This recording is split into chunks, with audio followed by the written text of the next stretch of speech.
Notre cerveau, lorsqu'il y a de l'inconnu ou qu'il ne sait pas ça va être quoi les conséquences, va souvent rester plus dans le connu de ce qui pourrait être mieux. Il va souvent rester dans ce qu'il connaît plutôt qu'aller vers quelque chose qu'il ne connaît pas encore mais qui pourrait être mieux. Donc, on va l'aider dans ce processus-là.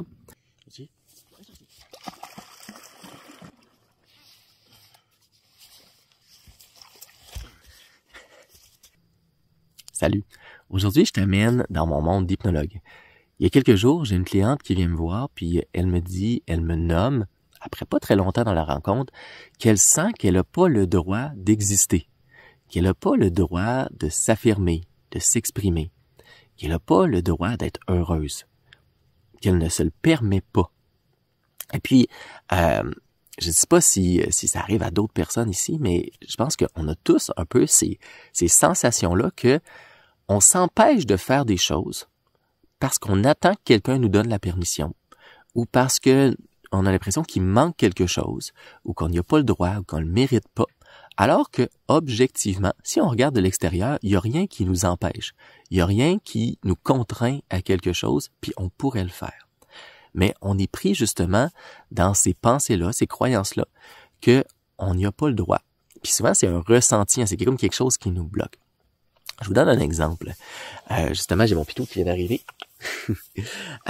Et ce matin, je lui donne à manger. Donc, on est en camping, proche de la tente, j'installe son bol, j'y mets sa nourriture, et puis elle s'assoit, puis je m'en vais faire autre chose, je m'en vais pour le déjeuner, préparer des choses.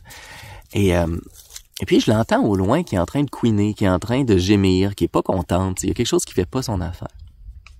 Puis j'essaie d'aller la voir après quelques minutes, tu sais. Puis je la vois qui est assise encore, puis elle regarde son bol, elle regarde sa nourriture comme ça, puis elle me regarde, puis elle couine. Puis là, je réalise que je lui ai pas dit le « OK ». Elle a un mot qui veut dire qu'elle a le droit maintenant de le faire. Puis quand je lui dis, elle commence à manger. Mais quand on y pense bien, pendant que j'étais parti, il n'y a rien qui l'empêchait de manger. Elle aurait bien pu, physiquement, elle avait toute la capacité de le faire, elle n'aurait pas eu de conséquences non plus si elle aurait mangé, elle n'avait pas d'avantage à attendre du tout, et pourtant, elle attendait. Pourquoi? Parce que c'est un processus d'apprentissage normal dans la vie. Lorsqu'il y a quelque chose qu'on a une règle extérieure ou on a des conséquences ou des avantages, à un moment donné, on n'a plus besoin que l'extérieur nous le rappelle, on va l'intérioriser. C'est peut-être pas le bon mot, mais vous comprenez le principe. Ça va être rendu à l'intérieur de nous, cette règle-là, puis on va la suivre par nous-mêmes sans qu'on ait besoin de se la faire rappeler. Donc, il y a ça avec les animaux, mais il y a ça avec les humains aussi.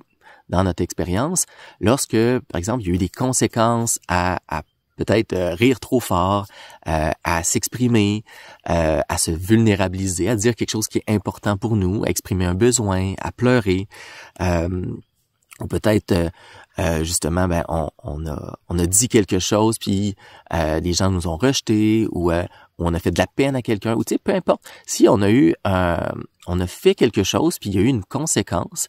Ou bien sinon, on s'attendait à des avantages, puis finalement, on les a pas eus, à un certain moment donné, ce que notre cerveau va faire, ce que notre inconscient va faire, c'est qu'il va l'intérioriser, la règle. Fait que plutôt que quelqu'un nous amène une conséquence, ou nous interdise, ou nous juge, nous-mêmes, c'est comme si on amène cette pensée-là, ou ce jugement-là, mettons quelqu'un qui dit « tu seras jamais capable », ou arrête de pleurer pour rien, ou par exemple qu'on s'affirme puis que il y a de la violence qui revient vers nous puis c'est pire après, ou bien on s'affirme puis on perd une relation, quelque chose comme ça.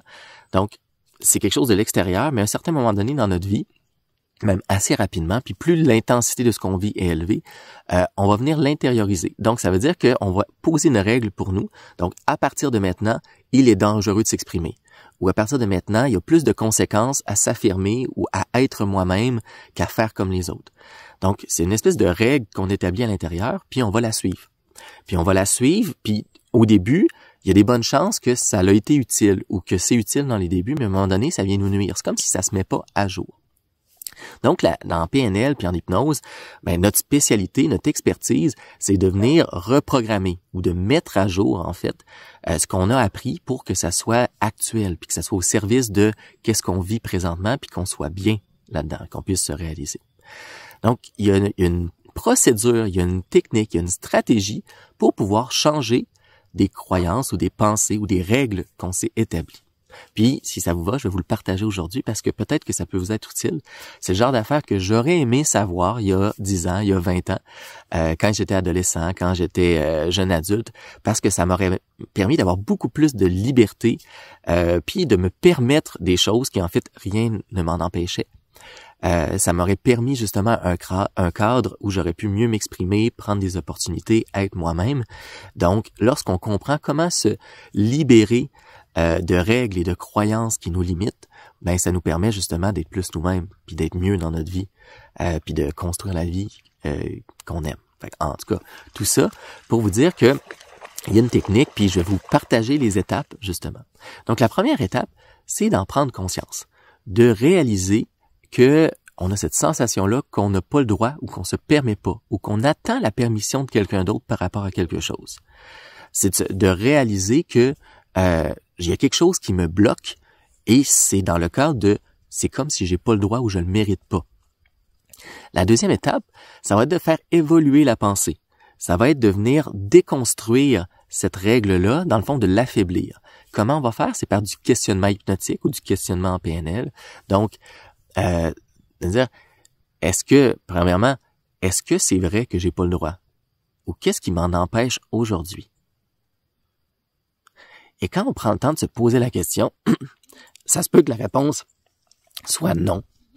Ou ça se peut qu'elle soit oui. Ça se peut que la réponse est oui, si je fais ça, il va y avoir des conséquences. Donc, on va en approche stratégique après ça, puis on est capable de dire comment est-ce que je peux faire ma chose sans avoir les conséquences, ou comment je peux le faire autrement. Mais si la réponse, c'est non, il n'y a rien aujourd'hui qui me bloque à m'exprimer, passer à l'action, peu importe ce que je sens que j'ai pas le droit ou que je mérite pas, si aujourd'hui, il n'y a plus de logique à ça, il y a rien, il y aura pas de conséquences, il y aura même des avantages à ce que je le fasse, mais ça, c'est la deuxième étape. C'est de, justement, de commencer à faire évoluer puis de réaliser que c'est plus utile aujourd'hui. Fait que ça, c'est très beau, c'est beau. Il y a beaucoup de personnes qui le font, ces deux premières étapes-là. Observer c'est quoi la problématique, puis réaliser qu'aujourd'hui, c'est plus d'actualité puis que ça sert pas. La troisième étape, c'est là qu'il y a toute la richesse de l'hypnose puis de la PNL, c'est comment on rentre ça dans notre corps, dans nos cellules, puis plutôt dans toute notre pensée profonde inconsciente. Donc là, on va utiliser des questionnements où est-ce que on va pas juste se le dire, mais on va le ressentir pour que ça soit dans notre partie de notre cerveau qui expérimente puis qui enregistre. Donc la troisième étape, ça va être de se dire, quand je réalise qu'il y a cette règle-là que j'ai eue, qu'il n'y a plus d'actualité aujourd'hui, qu'est-ce que ça permet à partir de maintenant? C'est la première question. Qu'est-ce que ça permet à partir de maintenant? La deuxième question, c'est quand je réalise et je prends conscience que cette règle-là n'est plus d'actualité et que je peux, et j'ai le droit, et je peux me le permettre, et que je mérite aujourd'hui. Qu'est-ce que je ressens? Qu'est-ce que je ressens? Qu'est-ce qui se passe en moi lorsque je réalise et je prends conscience que j'y ai droit maintenant?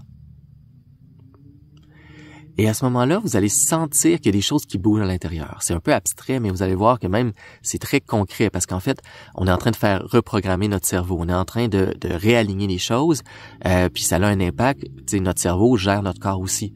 Donc, autant la pensée profonde que ce qu'on ressent physiquement, tout ça, c'est connecté. Fait que, peut-être vous allez sentir une légèreté, peut-être une ouverture, peut-être une luminosité. Peut-être que ça va être même une peur de dire « Oh, qu'est-ce qui est possible? Il y a peut-être de l'inconnu. » Donc ça, c'est la quatrième étape. Ensuite, notre cerveau, lorsqu'il y a de l'inconnu ou qu'il ne sait pas ça va être quoi les conséquences, va souvent rester plus dans le connu de ce qui pourrait être mieux. Il va souvent rester dans ce qu'il connaît plutôt qu'aller vers quelque chose qu'il ne connaît pas encore mais qui pourrait être mieux. Donc, on va l'aider dans ce processus-là, puis on va commencer à imaginer, se projeter pour que notre cerveau qui imagine, qui commence à ressentir les choses, a une première image, est guidé vers quelque chose. Et là, on va justement dire, donc, j'ai réalisé qu'il y a une règle qui est là en place, il y a quelque chose qui m'empêche, puis qui est du contexte de je me sens que j'ai pas le droit ou que j'ai pas la permission, que j'attends la permission. Après ça, j'ai observé que aujourd'hui, c'est plus d'actualité. Il y a rien objectivement. logiquement, intellectuellement, quand on regarde ma vie, il n'y a rien qui m'en empêche aujourd'hui. Donc, j'en prends conscience. Après ça, je l'amène dans mon inconscient, dans mon corps, en disant, qu'est-ce qui se passe lorsque je réalise ça? Qu'est-ce que je ressens? Qu'est-ce que ça permet? Et puis après ça, la 4e étape, ça va être de guider mon inconscient vers quelque chose. Donc, qu'est-ce qui va se mettre en place lorsque je vais avoir le droit? Et je vais sentir que je vais avoir le droit. Et puis, laissez votre imaginaire. Il va peut-être avoir des images qui vous viennent, des pensées, peut-être une logique derrière ça. Ben oui, mais je vais pouvoir faire ça. Je vais me sentir de telle manière. Maintenant, quand les gens vont me demander mon opinion, je vais le dire naturellement. Ça va être facile. Donc, prenez le temps de vous projeter, puis de imaginer, ou juste de penser à qu'est-ce qui va avoir comme conséquence lorsque vous allez sentir que vous avez le droit, que vous le méritez. Que c'est possible, que vous avez la permission, en fait. Et puis là, laissez vous le temps, reposez-vous même la question. Plus vous voulez l'ancrer, plus vous voulez guider votre inconscient vers mettre en place ça, permettez-vous d'y penser puis d'imaginer pendant un temps. Donc, quand j'ai la permission, quand j'ai le droit, quand je le mérite, qu'est-ce qui se met en place? Comment je le vis? Qu'est-ce qui est différent? Et répondez-vous, soit écrivez-le, pensez-y, imaginez-le avec des images comme si vous étiez dans le futur pour guider justement votre inconscient. Et là, à ce moment-là, vous avez suivi tout le processus qui permet de prendre conscience, de débloquer et de donner une direction pour que le changement se fasse. Pour certaines personnes, ça va être instantané, comme s'il y a une prise de conscience, puis là, vous allez vous lever, puis vous allez le faire automatiquement. Vous allez sentir que vous allez débloquer quelque chose. À partir de maintenant, vous avez le droit, vous pouvez le faire. Il n'y a rien qui vous en empêche, puis vous en êtes conscient, puis vous le ressentez. Pour d'autres personnes, c'est quelque chose qui va se mettre dans le temps, comme si vous aviez planté une graine, là, et que ça va continuer à s'intégrer. Et puis pour d'autres personnes, encore une fois, ben là, ça va être peut-être de se faire accompagner. Parce que quand il y a des émotions, une charge qui est reliée à ça, ou que c'est très profond à l'intérieur, ben des fois on a besoin d'un expert, d'un spécialiste qui va nous aider à nous guider, à nous poser les bonnes questions, puis à nous accompagner dans les étapes. Alors si c'est le cas, ben n'hésite pas à me contacter, ça va me faire plaisir, ou envoie-moi un message, puis je te référerai à la bonne personne en fonction de ta situation. Mais sache que c'est quelque chose qui se change. Quand il y a quelque chose qui nous bloque dans notre vie, quand il y a quelque chose qui est relié à notre expérience, puis qui nous bloque aujourd'hui, ça, on a un impact dessus. Il y a plein de belles techniques qui existent maintenant. Fait que, soit fais la technique comme je te l'ai décrit, si tu as le goût d'être autonome puis tu n'as pas le goût d'investir là-dessus présentement de l'argent ou du temps, déjà là, je pense que c'est très puissant. Déjà, les 4 étapes que je t'ai proposées, ça peut changer des vies. Mais après ça, si tu sens que tu as un besoin d'être accompagné, ça va me faire plaisir de t'accompagner. N'hésite pas à m'appeler, puis on va s'en parler, voir si je peux t'aider ou comment je peux t'aider. Alors, je te souhaite une très belle journée. Et puis, j'espère que comme ce brouillard-là qui est en train de se lever, ben il y a du brouillard qui va s'enlever sur certaines choses, puis que tu vas avoir plus de clarté, de légèreté, de liberté dans ta vie à partir de maintenant et pour les prochaines journées.